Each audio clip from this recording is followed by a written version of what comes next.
Hi hello అండి. ఈరోజు నేను మీకైతే ఒక చిన్న వీడియో షేర్ చేద్దాం అనుకుంటున్నాను. ఏంటి అనుకుంటున్నారా? సో లేట్ చేయకుండా వీడియో ఎక్కడ కూడా స్కిప్ చేయకుండా చివరి వరకు చూడండి. అండ్ వీడియో నచ్చితే ఇంకా లైక్ చేయడం మాత్రం అసలు మర్చిపోవద్దు, ఓకేనా?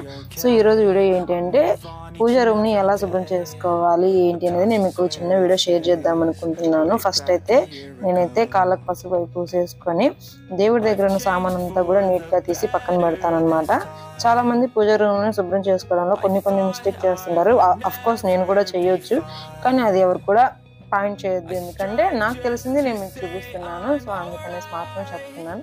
లేట్ చేయకుండా మనమైతే వీడియోలోకి అయితే కంటిన్యూషన్ అయిపోదాము.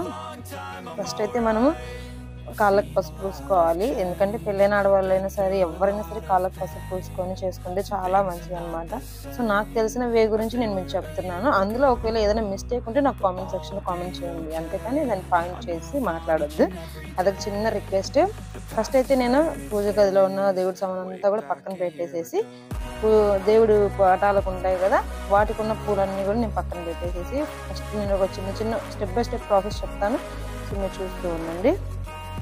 మొత్తం తీసేసిన తర్వాత దేవుడి పటాలు నీట్గా చక్కగా కింద పెట్టేసుకున్నాము. ఒక పేపర్ వేసుకోవడం, లేకపోతే అప్పుడే ఈయనకి ఎల్లు తుడిచుంటే ఆ పేపర్ కూడా అవసరం లేదనమాట. నీట్గా కూడా కింద పెట్టేసుకోవచ్చు. అండ్ అలాగే మాకైతే దేవుడి గదిలో ఎదురుగా ఉన్న వినాయకుడు అండ్ వెంకటేశ్వర స్వామి ఇటు పక్క లక్ష్మీదేవి ఏదో ఉందనమాట. సో వాటన్నిటి కూడా నీట్గా ఫస్ట్ పొడి బట్ట పెట్టి తుడుస్తున్నాను. నేనైతే పొడి బట్ట పెట్టి తుడచడం వల్ల ఏమవుతుందంటే బూజు అవన్నీ ఏమైనా ఉంటాయి కదా, అవన్నీ కూడా శుభ్రం అయిపోతాయి అనమాట. అందుకని ఫస్ట్ నేను పొడి బట్ట పెట్టి తుడుస్తాను.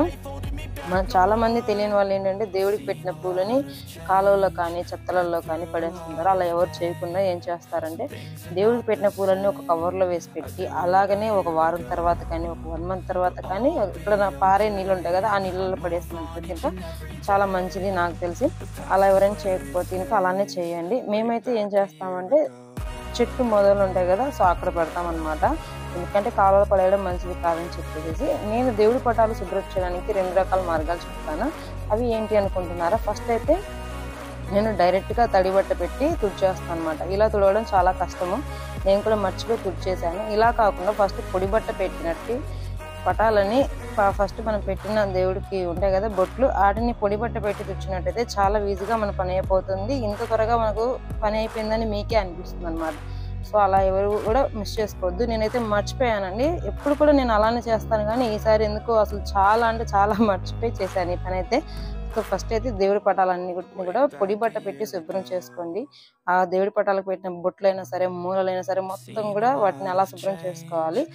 లేదు అలా కాదనుకుంటే ఇలా నాలాగా తడి బట్ట పెట్టి శుభ్రం చేసుకోవచ్చు. అలా చేసుకున్నట్టయితే చాలా త్వరగా అయిపోతుంది అనమాట పని కూడా. చాలా మందికి చేసుకునే టైం లేని వాళ్ళకైతే ఇలా చేసుకుంటే 1 నిమిషంలో అయిపోతుంది అనమాట. సో ఇదొక పాయింట్ మీరు గుర్తుపెట్టుకుంటారని అనుకుంటున్నాను నేనైతే. సో ఇంకా అదే విధంగా మనం పటాలన్నిటిని కూడా శుభ్రం చేసిన తర్వాత ఒక పేపర్ వేసి పేపర్లో పెట్టాము. ఇల్లు తుడిచిన వెంటనే గినకైతే కింద పెట్టేసుకోవచ్చు, ఏం ప్రాబ్లం లేదు. ఎందుకంటే అప్పటికి ఎవరు తిరగరు, ఎవరు తొక్కరు కాబట్టి అదొకటి అనమాట. దాని తర్వాత అలాగే మనము పసుపుతో బొట్లు పెట్టేసుకోవచ్చు, లేదా గంధంతో అయితే గంధంతో పెట్టేసుకోవచ్చు. పసుపుతో ఏం చేస్తారంటే బొట్టు పెట్టే వాళ్ళైతే అన్ని పటాలకు ఒకటేసారి పెట్టేసేసి పక్కన పెట్టేసుకొని తర్వాత 1 by 1 మనం పటాలకు కుంకుమ పెట్టుకోవచ్చు అనమాట. ఆ విధంగా పూజించుకోవచ్చు. గంధం అయితే కనుక వెంటనే ఆరిపోతుంది కాబట్టి ఒక 3 పటాలకు కానీ 4 పటాలకు కానీ పూజించిన తర్వాత కుంకుమ పెట్టేసుకుంటే సరిపోతుంది. ఎందుకంటే గంధం అయితే త్వరగా ఆరిపోతుంది అనమాట, మనం ఫ్యాన్ గాలికైనా సంథింగ్ వాటికైనా సరే. అదొక పాయింట్ అండి. ఇంకా ఆ విధంగా నేనైతే దేవుడి పటాలన్నిటికి కూడా శుభ్రంగా బొట్లు పెట్టేస్తున్నాను అనమాట. నేనైతే దేవుడి పటాల్లో ఎక్కడ కూడా ఖాళీ లేకుండా పెట్టేస్తాను. నాకు ఏది కనిపిస్తే దానికి పూజ ఇచ్చేస్తాను. నాకెందుకు అదొక పిచ్చి. మీలో అలా ఎవరికైనా ఉంటే నాకు కామెంట్ సెక్షన్లో కామెంట్ చేయండి డెఫినెట్గా.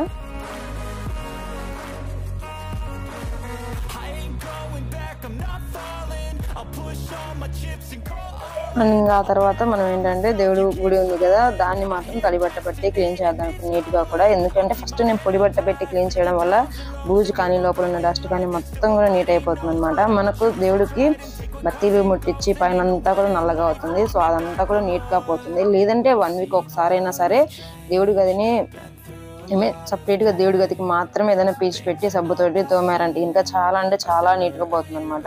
ఇంకా నేను అదే విధంగా మా ఇంట్లో ఉన్న ప్రతి దాన్ని కూడా క్లీన్ చేసేస్తాను. సో అలా క్లీన్ చేసిన తర్వాత ఇలా ఈ విధంగా దేవుడి పటాలకైతే బొట్టు పెట్టేసి పూజించడం జరిగిందనమాట. సో ఇంకా అలా అండి దేవుడి గదిని ఇంతే సింపుల్గా ఎట్టే 5 నిమిషాల్లో పూజ చేసుకోవడం మాత్రం చాలా ఈజీ అనమాట. చాలా మందికి తెలుసు, కానీ తెలియని వాళ్ళ కోసం మాత్రం ఈ చిన్న చిన్న టిప్స్ అని చెప్తాను. సో వీడియో నచ్చితే కనుక ఖచ్చితంగా లైక్ చేయడం మాత్రం అస్సలు మర్చిపోకుండా లైక్ చేయడం, షేర్ చేసేయండి. సో డెఫినెట్గా అయితే ఛానల్ అయితే సబ్స్క్రైబ్ చేసుకోవడం మాత్రం అస్సలు మర్చిపోవద్దు. ఇంకా పైన ఉన్నాయి కదా వినాయకుడు అండ్ వెంకటేశ్వర, ఆ విధంగా దేవుడి పటాన్ని అయితే పూజించడం జరిగింది అనమాట. సో ఐ హోప్ మీకు ఈ వీడియో నచ్చితే thank you so much. Take care, bye bye.